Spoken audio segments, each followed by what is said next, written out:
Thank you very much, Mr. President. Ladies and gentlemen, good evening. Assalamu alaikum. Lovely to see you all here tonight.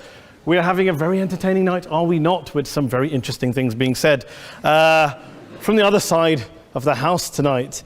Let me begin by saying, as a Muslim, as a representative of Islam, I would consider myself an ambassador for Islam, a believer in Islam, a follower of Islam and its Prophet. So in that capacity, let me begin by apologizing to Anne-Marie for the Bali bombings. I apologize for the role of my religion and me and my people, for the killing of Theo van Gogh, for 7/7. Yes, that was all of us. That was Islam, that was Muslims, that was the Quran.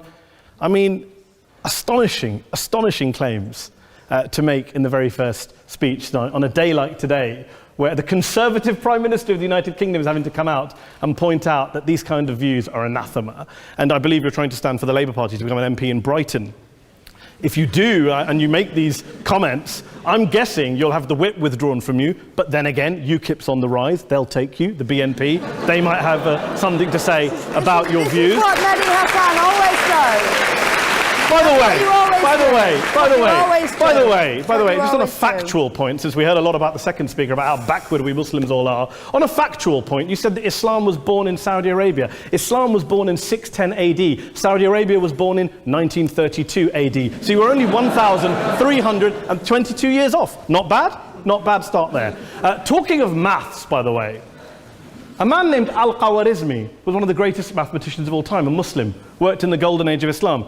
He's the guy who came up with not just algebra, but algorithms. Without algorithms, you wouldn't have laptops. Without laptops, Daniel Johnson tonight wouldn't have been able to print out his speech in which he came to berate us Muslims for holding back the advance and intellectual achievements of the West, which all happened without any contribution from anyone else other than the Judeo-Christian people of Europe. In fact, Daniel David Levering, the author of the Pulitzer Prize-winning historian and author of The Golden Crucible, points out that there would be no Renaissance, there would be no Reformation in Europe without the role played by Ibn Sina and Ibn Rushd and some of the great Muslim theologians, philosophers, scientists in bringing Greek texts to Europe.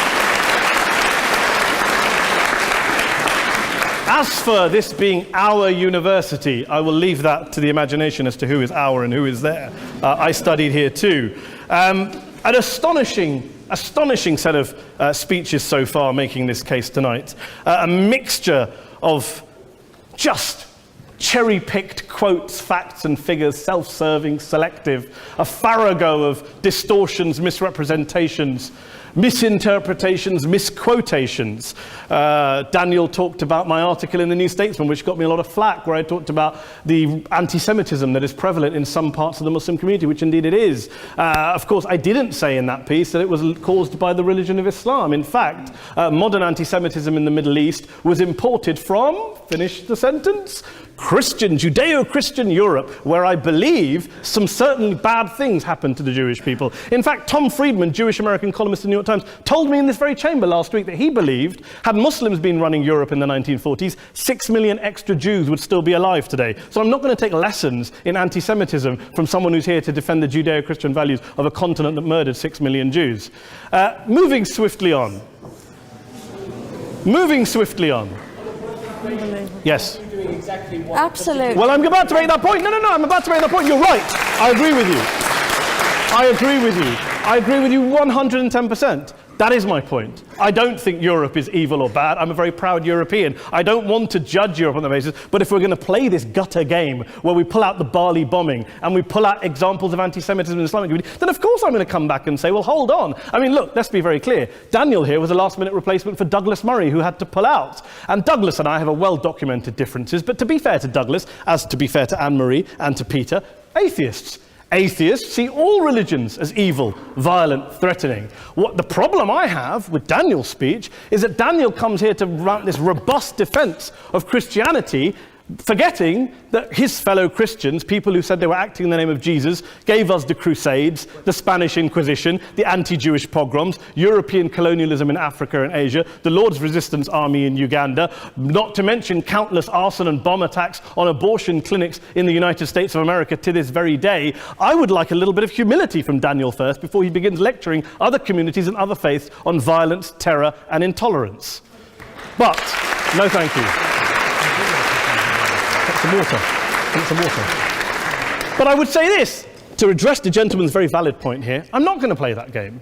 I don't actually believe that Christianity is a religion of violence and hate because of what the LRA does in Uganda or what Crusaders did to Jews and Muslims in Jerusalem when they took back the city in the 12th or 13th or whatever century it was. I believe that Christianity, like Islam, like pretty much every mainstream religion, is based on love and compassion and faith. I do follow a religion in which 113 out of the 114 chapters of the Quran begins by introducing the God of Islam as a God of mercy and compassion. I would not have it any other way. I don't follow a religion which introduces my God to me as a God of war, as some kind of Greek God of wrath, as a God of hate and injustice. Not at all. As Adam pointed out, you go through the Quran and you see the mercy and the love and the justice. And yes, you have verses that refer to warfare and violence. Of course it does. This is not a motion about pacifism. I'm not here to argue that Islam is a pacifistic faith. It is not. Islam allows military action, violence in certain limited contexts. And yes, a minority of Muslims do take it out of that context. But is it religious? Well, we talked about Woolwich. Daniel and Anne-Marie have suggested that it's definitely religion that's behind all of this. Well, actually, what I find so amusing tonight is we're having a debate about Islam. And the opposition tonight have come forward. We have a graduate in law, a graduate in modern history, a graduate in chemistry.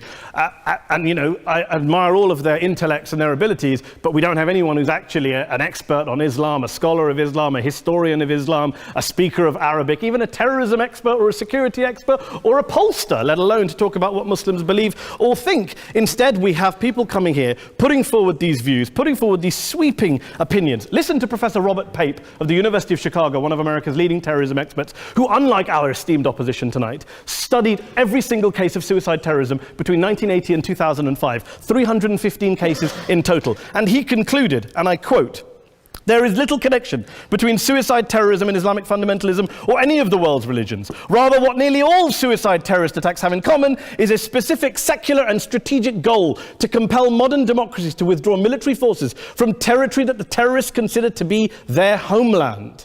And the irony is, when we talk about terrorism, the irony is that the opposition and the Muslim terrorists, the Al-Qaeda types, actually have one thing in common, because they both believe that Islam is a warlike, violent religion.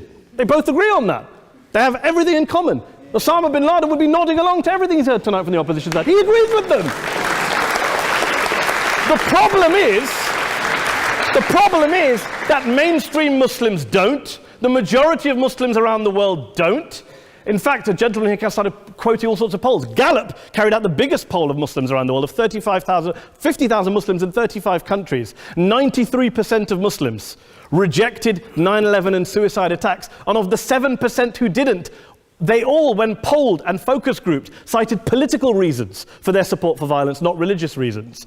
And as for Islamic scholars and what they say, well, Daniel talks about our University of Oxford. We'll go down to Oxford Centre for Islamic Studies, get hold of a man named Sheikh Afifi al-Akiti, who is a massively well-credentialed and well-respected Islamic scholar who has studied across the world, who in the days after 7/7 published a fatwa denouncing terrorism in the name of Islam, calling for the protection of all non-combatants at all times, and describing suicide bombings as an innovation with no basis in Islamic law. Go and listen to Sheikh Tahir al-Qadri, one of Pakistan's most famous Islamic scholars, who published a 600-page fatwa condemning the killing of all innocents and all suicide bombings unconditionally without any ifs or buts.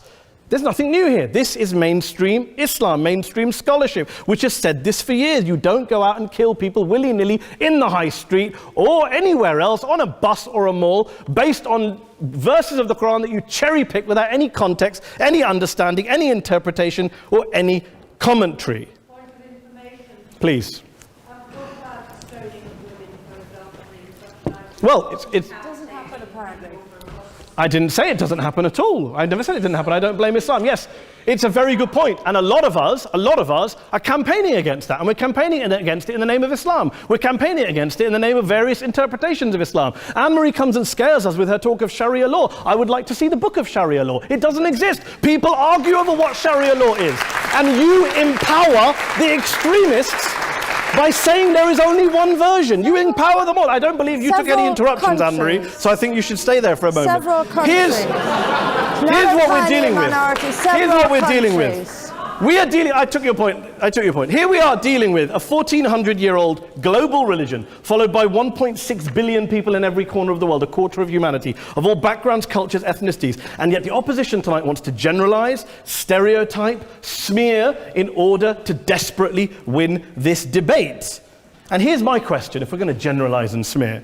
If, okay, people say yesterday's bombers, and we've got to be careful, there's a trial going on, were yesterday's attackers, motivated by Islam? Big debate. I don't believe they were. Let's say they were. Let's say Faisal Shahzad, the Times Square bomber, was motivated by Islam. Let's assume, for sake of argument, that Richard Reeves, the shoe bomber, was motivated by Islam.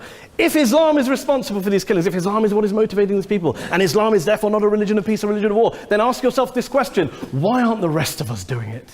Why is it such a tiny minority of Muslims are interpreting their religion in the way that the opposition claim they are? Let's assume there are 16,000 suicide bombers in the world. There aren't. Let's assume there are for the sake of argument. That's 0.001% of the Muslim population globally. What about the other 99.99% of Muslims who the opposition tonight either ignore or smear? The reality is that the rest of us aren't blowing ourselves up tonight. The reality is that the opposition came here tonight not worried about the fact that me and Adam might pull open our jackets and blow ourselves up tonight because we're followers of a warlike warrior religion which wants to take over Europe and Daniel's university.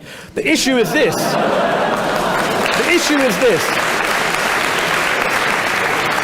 Unless the opposition can tell us tonight, and Peter Atkins is here, one of our great atheist intellectuals, can tell us tonight, can answer this question tonight: why don't the vast majority of Muslims around the world behave as violently and aggressively as a tiny minority of politically motivated extremists? Then they might as well give up and stop pretending they have anything relevant to say about Islam or Muslims as a whole. Ladies and gentlemen, let me just say this to you. Think about what the opposite of this motion is. If you vote no tonight, think about what you're saying the opposite motion is. That Islam isn't a religion of peace, it's a religion of war, of violence, of terror, of aggression. That the people who follow Islam, me, my wife, my retired parents, my 6-year-old child, that 1.8 million of your fellow British residents and citizens, that 1.6 billion people across the world, your fellow human beings, are all followers, promoters, believers in a religion of violence. Do you really think that? Do you really believe that to be the case? They say that in the Oxford Union, the most famous debate was in 1933 when Adolf Hitler looked out for the result of the King and Country motion, where they voted against fighting for King and Country, and Hitler was listening out for the result. Well, tonight, 80 years on, there are two groups of people around the world who I would argue are waiting for the result of tonight's vote. There are the millions of peaceful, non-violent, law-abiding Muslims both in the UK, Europe, Asia, Africa and beyond, who see Islam as the source of their identity, as a source of spiritual fulfillment, of hope, of solace. And there are the phobes, the haters, the bigots out there who want to push the clash of civilizations, who want to divide all of us into them and us and ours and their. Ladies and gentlemen, I urge you all not to fuel the arguments of the phobes and bigots. Don't legitimize their divisions. Don't legitimize their hate. Trust those Muslims who you know, who you've met, who you hear, who don't believe in violence, who do want you to hear the peaceful message of the Quran as they believe it to be taught to the majority of Muslims, the Islam of peace and compassion and mercy, the Islam of the Quran, not of Al-Qaeda. Ladies and gentlemen, I beg to propose this motion to the House. I urge you to vote yes tonight. Thank you very much for your time.